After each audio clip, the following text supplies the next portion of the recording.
So yeah, you guys already read the title of this video, so you guys already know what's going to be happening, but basically, long story short, I bought an Intel ARC A750, and this is my very poorly written review, or I suppose thoughts on the Intel ARC A750, and I guess what I think about it, I guess. So basically, what do I think about it?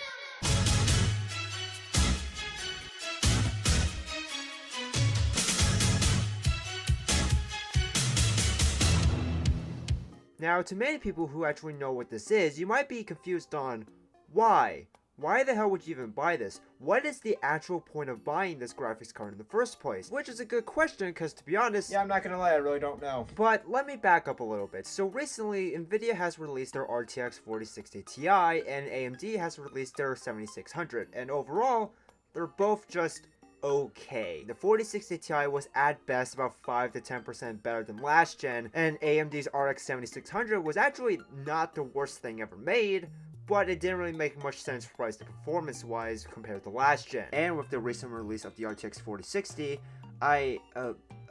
man, we're just fucked. But one of the more interesting things that actually did happen during this release was that Intel's ARC A750 actually went on sale for only $200. Now yes, the A750 is not the most amazing graphics card in the world, and due to the fact that it is a first gen product, it does have its early adopter issues, but for what it can do, $200 is a pretty damn good deal, because we haven't seen a good, GPU for under $200 since like 2017, and for any, non-PC enthusiasts out there, 2017 was when the Nintendo Switch was released. So I must say, it's a very welcome return to something that actually makes sense to buy in this day and age. In terms of game performance, the Intel A750 is about the same as an RTX 3060 or an RX 6600. And I guess we could also include the RTX 4060, but we don't have to talk about that. I mean, like, God,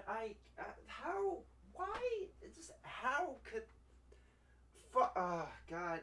And for the price that the A750 was, that's a pretty damn good deal, but that's not the coolest thing about this card. To someone like me, the coolest thing about the A750 was the fact that it can do AV1 encoding. Now, I'm not really going to explain what exactly AV1 is, mainly because I'm just lazy, also because there are much better videos out there that can explain what AV1 actually is, much better than I could, but to give a 10-second summary about what AV1 really is, basically I can now record and stream video much easier because with AV1, I can now get away with a lower bitrate while keeping the video that I'm currently recording or streaming still looking good. And that is pretty much the main reason why people are buying these cards, because at the moment of recording this video, it's one of the cheapest cards that you can buy that can encode video in AV1. So that being said, here's a question that nobody asked.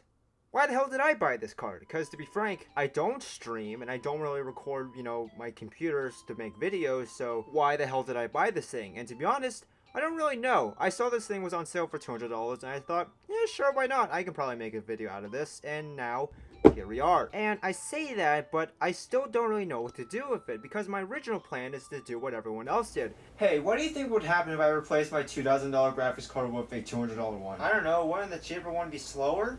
Well, no shit! And for everyone who's wondering why I didn't just buy an Intel A380, shut up. But like, I only play like 3 different games at this point, and they're pretty relatively easy games to run. Also, they're all newer games, and so they probably would run fine. And I did test them, and yeah, they ran completely fine. Yeah, it did run slower than my RTX 3090, but like, I mean, I don't know what you were gonna expect. One has more numbers than the other one. I mean, you see, this one has 1, 2, 3, and then this one has like 1, 2, 3, 4, and then as we all know, 4 is bigger than the 3s, and 1's more, so this one's clearly better. Like, I mean, the math checks out. But for the games I do regularly play, it ran completely fine. Now, I also had another idea where I used the Intel A750 and just put it into my computer, and I just used it for AV1 encoding. But, as I said before, I don't stream or do videos that involved me recording my computer, so yeah, that's really all I can talk about. I mean, I could talk about how I installed it into my computer, but well, that would just be kind of boring. But I do need to kind of pad out the video, so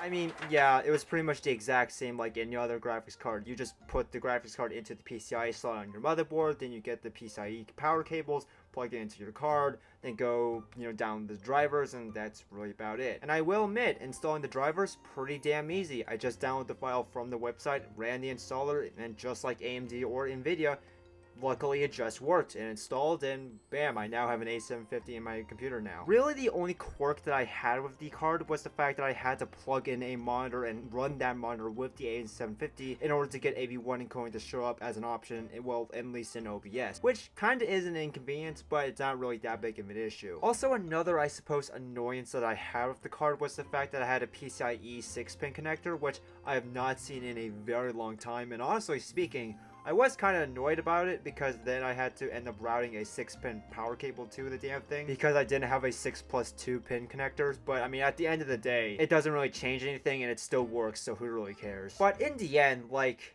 it's just a graphics card. To be fair, an incredibly well-valued graphics card, which was an amazing thing to say these days. And I say would've because now it's back up to $250, but for $200, like, you really can't beat that. I mean, there's always the used market, but not everyone's comfortable with that, so for what it is, it's pretty damn cool. So that being said, should you go out and buy one? Well, only if you can find it on sale for $200 again. For $250, at least to me, it doesn't really make that much sense. You can get an RTX 3060 or an RX 7600 for around the same price and get much better game performance, unless you really want AV1 encoding. But if you can buy one for $200 or less and you are willing to deal with the early adopter issues that this card does still have, I mean, yeah, go for it. But I mean, I still need to pad out this video to at least 8 minutes, so here's a couple minutes of me playing gacha games with the A750 because why not? Enjoy, I guess. I don't really know. Alright, so this is going to be my one and only test on how well the A750 actually runs games. To be fair, this is probably not going to be the best game to actually test this card with, since it's a fairly new game. It's also pretty easy to run. Also, many would consider this to not be a game in the first place, but frankly speaking, I don't care because this is a game I do play, and it's probably going to be the one and only game I actually do play for the next few months. So that being said, shut up and let me do my thing. So I do have MSIA Afterburner up here in the corner. So far it's running just fine. I also have Task Manager on my second monitor, and I mean, we're already kind of spiking. It's doing stuff. I don't really know. So we'll see what happens. I hope audio. Oh, there was a stutter. Okay, but the thing is, I don't know if that's actually the card doing weird stuff or the game doing weird stuff, because I have noticed there's been a lot of stutters lately, even on my normal graphics card, which is a 3090, so who really knows?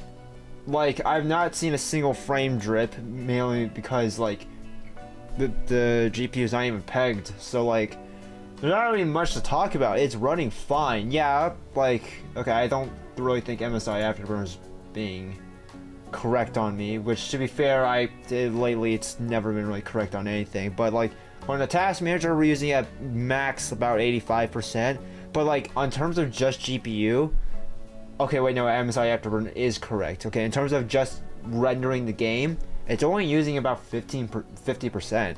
Everything else is like just basically just back-end video encoding. And in terms of GPU memory usage, we're only using about 3 gigs, which is pretty cool. Now, to be fair, once again, this is a very easy game to run. Now, if I had like a more intense game like fucking Cyberpunk or some shit, like, yeah, that's gonna be hard to run. But to be fair, that can barely run on anything at this point. So, like, I don't really know what to tell you. This is the boss. Okay, so basically we go smack his ass and let's go. All right, so oh my god, I wasn't recording audio. Oh, fuck. OBS, why did you mute the desktop audio? What? Why? I've been recording all this with just my voice? Oh, that's so boring. Will my alt kill? But do I want to, I don't think I should. I don't think that was the right move. We also need to build up all the alts. Okay, he did the thing. So now I can use that. and then we just attack. Fuck it. We'll just, you know what? We'll end it with an alt. We'll do it cool looking. Okay, and then we slap him away. So anyways, yeah, I hoped you guys enjoyed this video. To be fair, there really was not much of anything for this video. I kind of just did this on a whim because, I mean, I had for some reason bought this graphics card for basically no actual reason. I just thought it was cool and I just like, fuck it, we'll see what I can do with it. And here we are now. And if you guys did enjoy this video, well, that's just good news for me because that just means I can put less effort into these videos and you guys will just blindly enjoy them for some stupid reason because, I don't know where I was going with this joke. I had a point, but I lost it. But anyways, yeah, that's really about it. I am going to go eat lunch now, and I'm going to go. Bye.